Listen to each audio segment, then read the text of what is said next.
Hey girls and boys, it's Mr. McAndrew. Great to see you.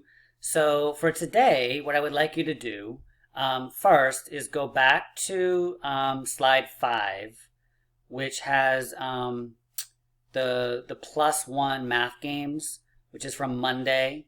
Okay, you don't even have to go back to the slide, but there's the games.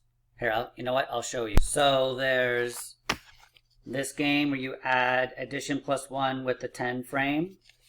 And then there was this one with the number path, right? And you put it in your dry erase sleeve and you roll one of your dice. Okay, the same way that we did it last time. So I want you to play those games to keep practicing plus 1. And then on the next slide, there's a new game called it's called 4 in a row. You're gonna add one more to make 4 in a row, and the directions are on the slide.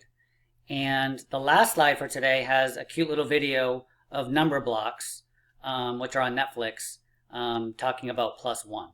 Okay, so have a good time today. Play your plus 1 games. There's a new game on the next slide, and there's a cute little video for you as well. All right, have fun. Bye bye.